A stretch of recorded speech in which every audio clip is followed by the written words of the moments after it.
ഞാൻ ഇന്നത്തെ വിധിയിൽ ഞാൻ പിന്നെ ഹാപ്പിയാണ്. മുന്നോട്ടുള്ള കാര്യങ്ങൾ ഞാൻ ലുക്കിംഗ് ഫോർവേഡ്. പ്രധാനമായിട്ടുള്ളൊരു കാര്യം എന്ന് പറയുന്നത്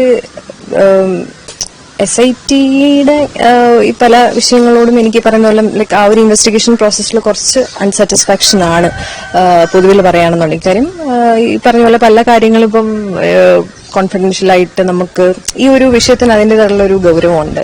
പലതും പ്രൈവറ്റായിട്ടും കോൺഫിഡൻഷ്യലായിട്ടും പോകേണ്ട കാര്യങ്ങളാണ്. അപ്പൊ അത് ഈവൻ ഒരു 2 days മുമ്പേ തന്നെ ഈ പറയുന്ന പോലെ മീഡിയാസിലൊക്കെ ലീക്കായതും എല്ലാം ഞാനത് അത്രയും എന്താ പറയാ ആ ഒരു അന്വേഷണ ഏജൻസിയുടെ മുമ്പാകെ സമർപ്പിച്ച കാര്യങ്ങളല്ലേ. അപ്പൊ അതെല്ലാം ലീക്കായതും അത് പ്രതിക്ക് പല രീതിയിൽ അതൊരു ബൗണ്ട് കൊടുക്കാൻ പറ്റുന്ന ഒരു പ്ലാറ്റ്ഫോം ആയി പിന്നെ മാറുക എന്നൊക്കെ ഉള്ളത് അത് ഭയങ്കര സങ്കടകരമായിട്ടുള്ളൊരു കാര്യമാണ്. അപ്പം അതുകൊണ്ട് പല വിഷയങ്ങളും ഞാൻ ചൂണ്ടിക്കാണിച്ചുകൊണ്ട് DGPക്ക് കംപ്ലൈന്റ് കൊടുത്തിട്ടുണ്ട്. അതുകൊണ്ടാണ് ഞാൻ വെരി മച്ച് അൺസാറ്റിസ്ഫൈഡ് അവരുടെ കാര്യങ്ങൾ.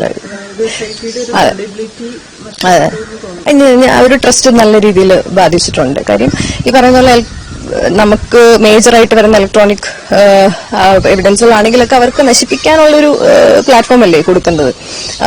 പോലെ തന്നെ നമുക്ക് ഇതിനകത്തുള്ള സാക്ഷികൾ അവരെ ഇൻഫ്ലുവൻസ് ചെയ്യാം. അപ്പം ഇത് എത്രയും പെട്ടെന്ന് ഈ കാര്യങ്ങൾ ഇതൊക്കെ വളരെ ഇമ്പോർട്ടന്റ് ആയിട്ടുള്ള കാര്യങ്ങളാണ്. അപ്പം അതിൽ ഞാൻ വളരെയധികം അൺസാറ്റിസ്ഫൈഡ് ആണ്. അപ്പൊ അത് ചൂണ്ടിക്കാണിച്ചുകൊണ്ട് ഈ കാര്യങ്ങളെല്ലാം റേസ് ചെയ്തുകൊണ്ട് തന്നെ ഞാൻ DGPക്ക് പിന്നെ കംപ്ലൈന്റ് കൊടുത്തിട്ടുണ്ട്. അപ്പൊ ബാക്കി ഇനി വരുന്ന കാര്യങ്ങൾ ബട്ട് മോറോവർ ഇന്ന് നടന്ന ഒരു വിധിയിൽ ഞാൻ മച്ച് ഹാപ്പി. അതെ അതെ അതെ അതെ അതെ ഇതിലും വരട്ടെ, അങ്ങനെയുള്ള കാര്യങ്ങൾ നടക്കേണ്ടതാണല്ലോ. ഈ പറയുന്ന കാര്യങ്ങളെല്ലാം നമുക്കിവിടെ ഇതാണ് നമുക്ക് ആവശ്യം. അപ്പം ഈ പറയുന്ന ഇപ്പം ഇന്നത്തെ റീസെന്റ് ആയിട്ടുള്ള അറസ്റ്റ് ആണെങ്കിലും ഒക്കെ I'm very much glad. നടക്കട്ടെ മുന്നോട്ട് പ്രോസസ് എങ്ങനെയാണെന്നുള്ളതൊക്കെ ഞാനാണെങ്കിലും ഐ എം ലുക്കിംഗ് ഫോർവേഡ്.